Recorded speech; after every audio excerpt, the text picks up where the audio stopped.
capable of carrying instruments and man through space.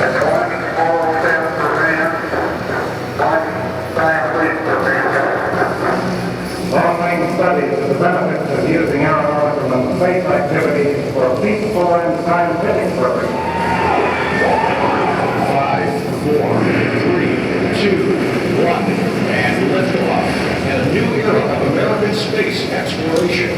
Preservation of the role of the United States as a leader in aeronautical and space science and technology. We have a mighty big job to do. Okay, so that's 60 seconds of NASA. Now we're going to get this PowerPoint up. I think we have it here.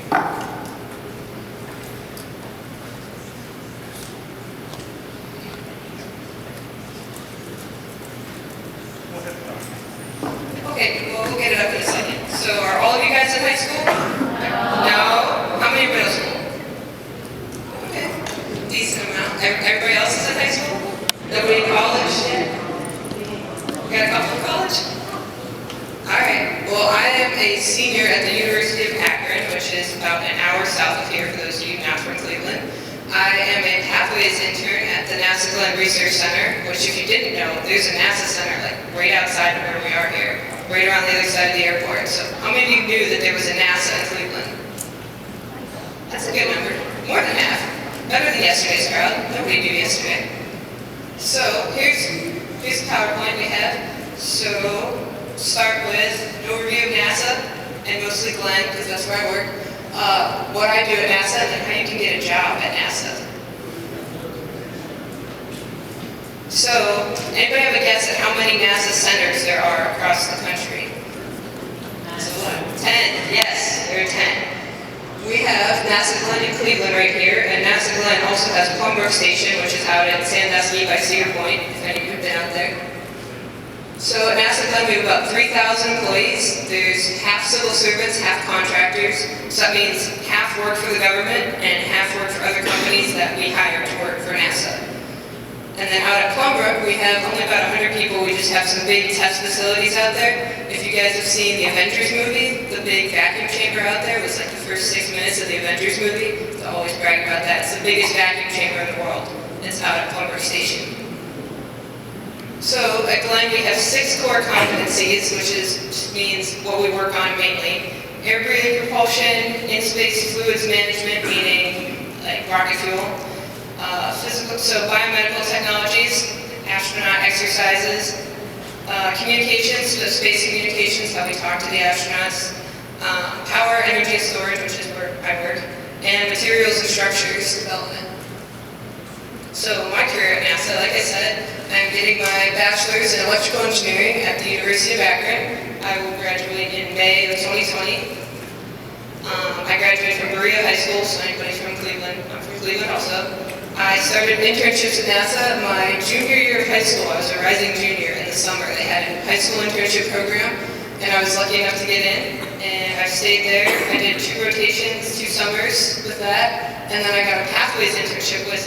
Pathways means returning internship at NASA. So you get it, you keep coming back. You do a co-op. You go to school and you go to work. You go to school, you go to work, different semesters.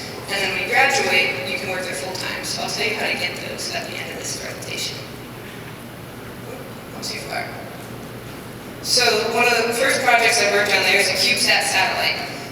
I started this, my second internship there, and it just finished recently. It's set to launch in December. Basically, it's a really small satellite, like the size of a loaf of bread.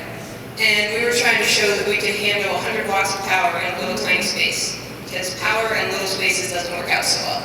So this was our project. There's the CubeSat. You can see a 3D rendering on the left and the actual model on the right.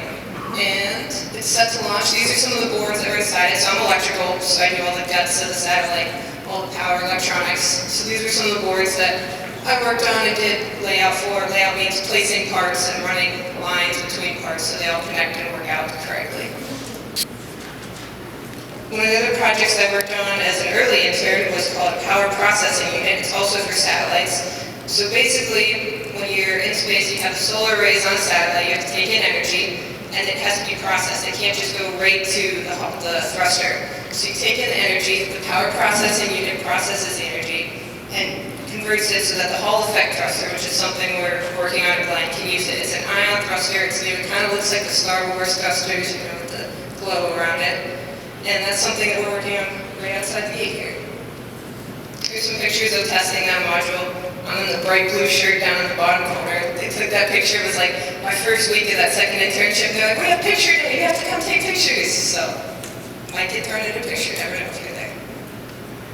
One of the other projects that I'm currently working on is NASA's Gateway. This is a new project, just started up. Instead of going right to Mars, because it's kind of hard to go from Earth right to Mars, we're going to go back to the moon first. So, to do that, we're building the Gateway. The Gateway is essentially a space station that orbits around the moon instead of around the Earth. So we'll launch out to there, to the Gateway, and then launch to Mars from the Gateway. So I'm working on AMPS, which is Advanced Modular Power System. So basically, when you're here on Earth, you can just go to the wall and just plug in your phone charger or anything into the wall. Well, when you're on the ISS or in any kind of space environment, you can't just go to the wall and plug something in. So I'm working on a modular power system, which means we have these little cards and we can slide them into different slots on this rack that we have, and they can go in any slot, which is why it's modular. And it's basically like a universal outlet. So the astronauts or anybody else can just go plug in what they need into this system instead of having to do any sort of complicated work while they're out there. My other project that I'm currently working on is called X-57. It's an all-electric aircraft, so it's kind of like flying Tesla, essentially. Glenn's part of this is the 12 high-lift motor and inverters. I'm doing the inverter development, which basically means I'm working on the part that makes the motor spin, which makes the propeller spin. So we're used for takeoff and landing. We're the high-lift part of it. We also have two big cruise motors on the end. There's an all-electric aircraft set to fly in about 2020, and we're actually wrapping up right here. We're done with this project in November, and I've seen it all the way through. I've been on this project for 3 years, so it's pretty cool to get to see it to completion. So the most exciting part is how you can get a job at NASA. Okay, so for all of you that are still in high school, you can go to intern.nasa.gov and apply for an internship at NASA. Any of the centers, all 10 centers do these internships. These are the standard 10-week summer internships. All the projects that are getting interns post on here, and you can pick which projects you'd like to apply for, and you just go in there, build your application, and apply. That's how I got the first ones that I did. Like I said, any center does it. It's pretty straightforward. They just redid the website, so it should be all nice and self-explanatory. And then the other kind of internship we have is called Pathways, which is what I'm in now. It's once you're in college, you have to be at least a sophomore in college to apply for these. But once you're there, they're great because you keep going back. You get to keep going to NASA. And they're on USA Jobs. It's a completely different application process. But you don't have to worry about that just yet because you can apply for the high school ones. So we're not going to do questions right now because I'm going to introduce you to Lauren Taylor, who graduated from Renaissance High School in Detroit, Michigan. She now attends Embry-Riddle Aeronautical University in Daytona Beach, Florida. And she's majoring in aerospace physiology with a minor in human factors. So help me welcome our next speaker, Lauren.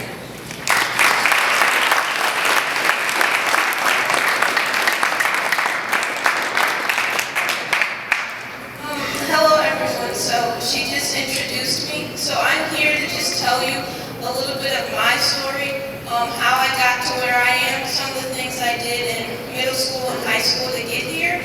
And so some of this advice is going to be academic, and then some of it's just going to be social advice and like advice on scholarships and any of that stuff that you need. So first I'm going to tell you my future goals. So right now I am at Embry-Riddle. I major, like you said, in aerospace physiology and human factors. So what that is aerospace physiology is pretty much aviation medicine, and then human factors is how humans are affected by any type of system. And so I'll be researching how humans are affected by aspects of space and flight. So I hope to someday work for NASA as a flight surgeon. So while I'm here at Embry-Riddle, like I said, that's what I major in, and I'm also doing Army ROTC. So when I graduate, I'll be commissioned in the Army as a second lieutenant, and and then I hope to go to medical school where I can, be certified as a doctor within the United States, and then I can go get my flight surgeon certification, so that way I can be a flight surgeon for the United States Army. And then after, I'll go reserves, and I hope to become a flight surgeon for NASA. And then after that, I even have a goal of becoming a United States Senator. And then even after that, I would like to own a helicopter tour agency. So obviously, I have really big dreams. So I'm just going to give you advice on how.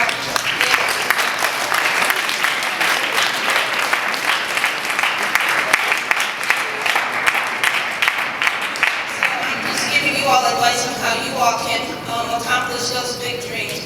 So I think the one thing that I tell myself every day is, how do you want to be viewed by other people in the future? So for example, in my job at school, I don't just want to be viewed as she's okay or she's good. I want to be viewed as brilliant, simple as that. I want my co-workers to say, if they need someone, if they need help on a project, if they need help on this, that, I want to be that go-to person that they know can get the job done, and not just do it okay, but can do the job brilliantly. In the Army, when I am an officer, as an officer, you're a leader. I want people to, my subordinates, I want them to view me as a person they can come to, that is loyal, that cares about them, and a person that not only they have to respect, but a person that they want to respect. So just remember that as you're going through your career, just think about how you want to be viewed by other people and aim for that. And some of the stuff that you need to do to aim for that, obviously in high school and middle school, is to get good grades. I know that's repetitive, people tell you that all the time, but that's pretty